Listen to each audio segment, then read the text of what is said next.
Bienvenue dans ce JT, nous sommes le jeudi 30 mars 2017, tout de suite les titres de cette édition. Encore trop d'accidents sur l'autoroute A15. La préfecture va abaisser la vitesse de 20 km/h dans la traversée de Cergy-Pontoise. 144 accidents corporels ont été recensés de 2010 à 2015 sur cette portion, entrée en vigueur le 8 avril. François Hollande, attendu vendredi à la ressourcerie de Villiers-le-Bel. Le président de la République vient découvrir cette initiative de l'association Image qui collecte et valorise les objets qui ne servent plus pour les revendre à tout petit prix. Alors comment ça marche?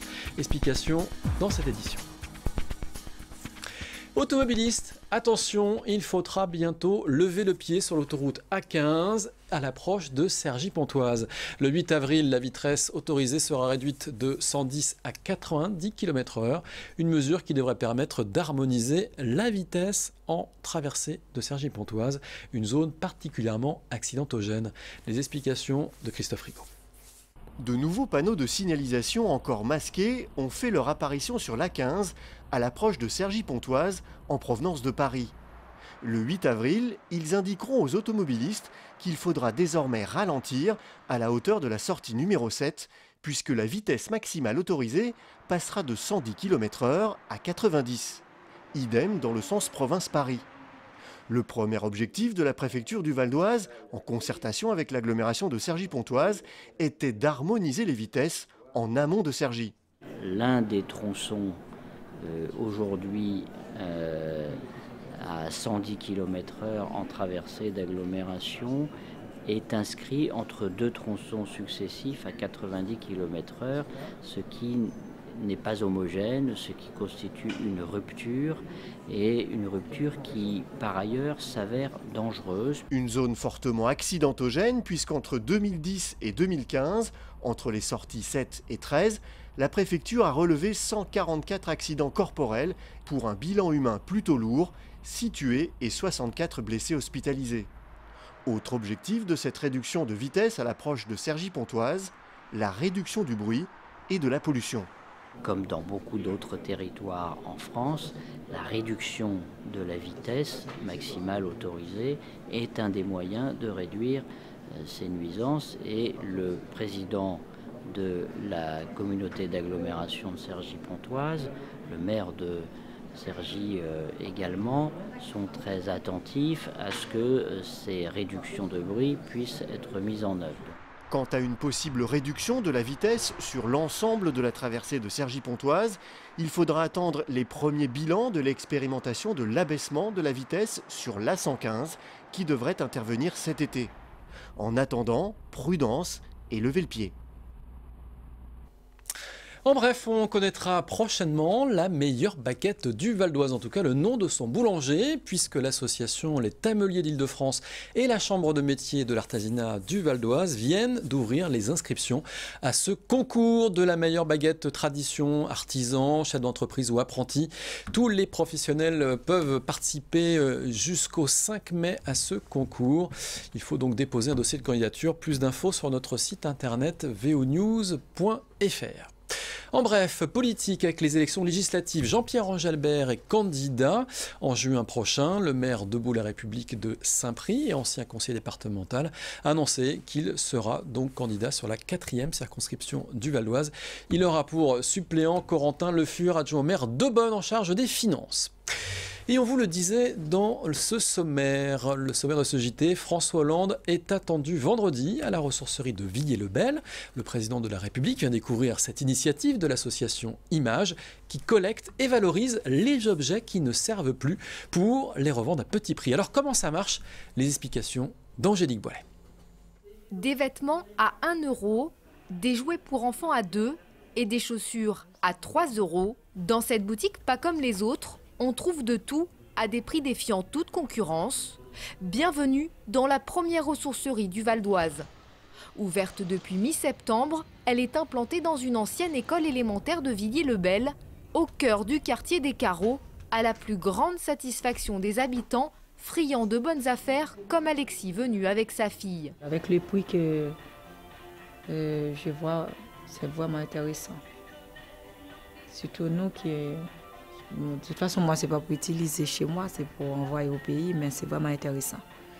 Parce qu'ici, c'est nul, il n'y a rien ici, rien du tout. On n'a pas de boutique, on n'a pas de commerce, des trucs exotiques. À chaque fois, aller jusqu'au bout, pour moi, c'est vraiment intéressant.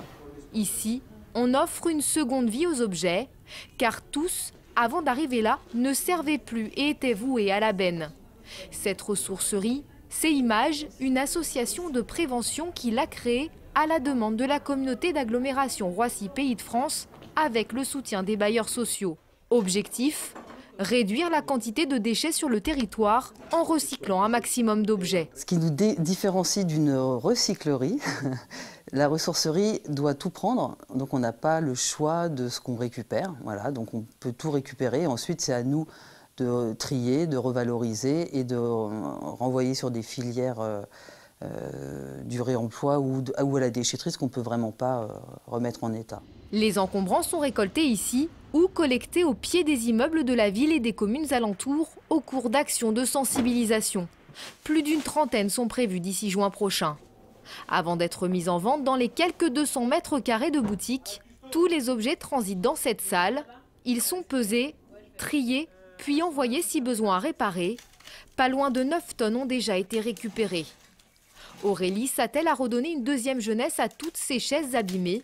De son côté, Adama, lui, assemble des cravates qui vont servir d'assises à un tabouret sous l'œil de leur encadrant Annick. L'idée, en fait, c'est de pouvoir relooker les objets qu'on va récupérer, qu'on ne peut pas vendre en l'état, parce que trop abîmés ou parce que, même si on les répare, on ne peut pas les proposer tels quels. Donc on va y effectuer un travail un peu supplémentaire, mais avec un petit peu de créativité. Donc récupération, relooking, customisation, upcycling, c'est un peu tous les termes qu'on peut donner à cet atelier-là. Et aussi du détournement d'objets.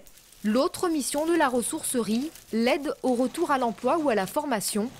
Comme Aurélie et Adama, la structure emploie 12 jeunes et adultes salariés en insertion. À terme, l'association Image espère pouvoir s'étendre sur le territoire et embaucher davantage de personnes. Et donc le président de la République François Hollande est attendu vendredi dans l'après-midi, donc à la ressourcerie de Villiers-le-Bel. Voilà, ce journal se termine. Merci encore de l'avoir suivi. Je vous en rappelle au préalable le principal titre. Encore trop d'accidents sur l'A15. La préfecture va abaisser la vitesse de 20 km/h dans la traversée de Cergy-Pontoise. 144 accidents corporels ont été recensés sur 2010 et 2015 sur cette portion. Entrée en vigueur donc le 8 avril. Merci d'avoir suivi ce JT. Vous avez rendez-vous tout de suite avec notre partie magazine.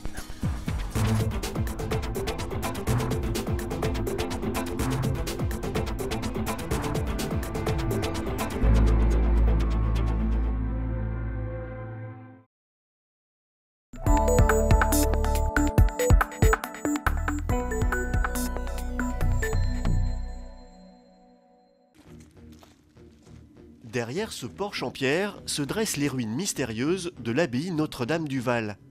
Située dans le Val d'Oise, entre les villages de Mériel et de l'Isle-Adam, cette ancienne abbaye cistercienne est bien moins connue que les deux autres abbayes royales du département, celles de Maubuisson et de Royaumont.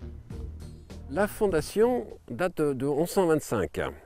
1125, c'est-à-dire un siècle avant Royaumont et Maubuisson, ce qui en fait d'ailleurs le plus ancien site cistercien de toute l'Île-de-France. Les bâtiments actuels, parce qu'il s'agit d'une reconstruction de l'abbaye par les moines eux-mêmes, datent du milieu ou de la fin du XIIIe siècle. À son apogée au XIIIe siècle, le domaine de l'abbaye s'étend sur plus de 2000 hectares. Mais au fil des siècles, elle va perdre de son influence. En 1790, il ne reste que 6 prêtres. Le domaine est alors vendu et plusieurs propriétaires vont se succéder. L'église sera détruite en 1822 et le reste transformé en carrière de pierre. De cet immense domaine, il ne reste que des ruines et un bâtiment encore debout, celui des moines. Au premier étage, on y trouve un des plus beaux dortoirs monastiques médiévals de France. Ici, c'est le dortoir des moines. C'est sur toute la longueur du bâtiment des moines, le dortoir immense, non chauffé.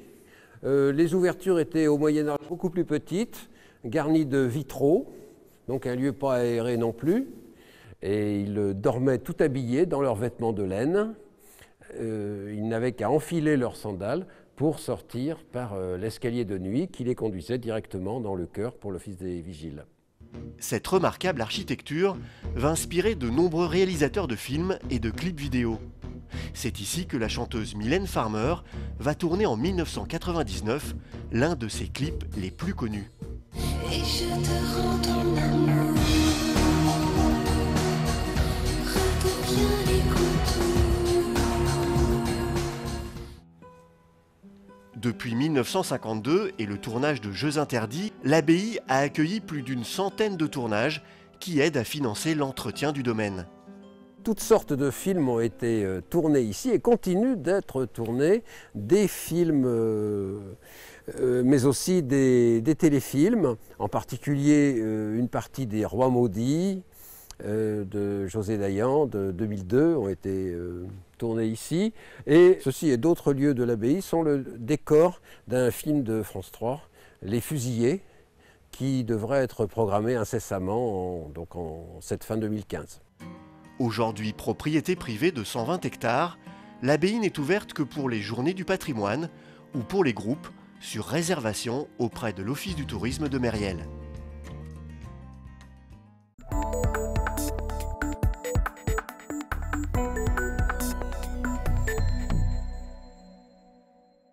On va chercher loin devant, hop, je vais chercher loin devant, je plante ma pagaie complètement et je tire tout énergiquement fort jusqu'à moi. Dernier conseil avant de prendre l'eau, ces scouts s'apprêtent à descendre l'Epte à canoë. Cette rivière, affluent de la Seine, marque la limite entre la Normandie et l'Île-de-France. Vous commencez juste à tourner ou on s'attend juste un peu plus bas.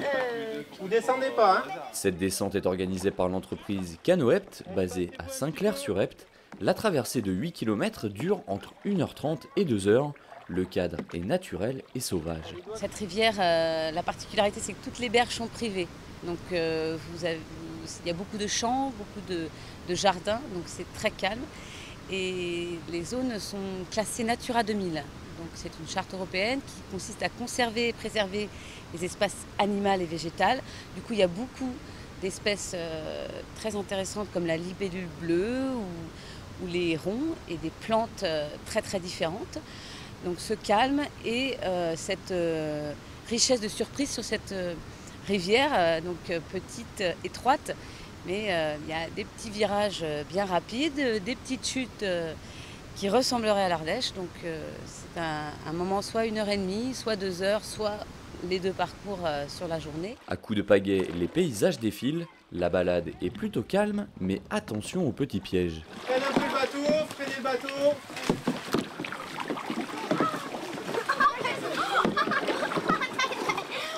Pas d'inquiétude toutefois, l'Epte n'est pas une rivière agitée. Pour progresser en toute sécurité, il suffit simplement de quelques notions de base. C'est une rivière qui est de classe 1, donc avec des remous qui sont relativement faibles et peu de zones dangereuses ou accidentogènes. Donc n'importe qui peut pratiquer à une seule condition, c'est déjà de savoir nager. Donc ça c'est une condition, la condition sine qua non pour pouvoir pratiquer le kayak comme toute activité nautique. Point d'orgue du parcours, une petite cascade riche en sensations.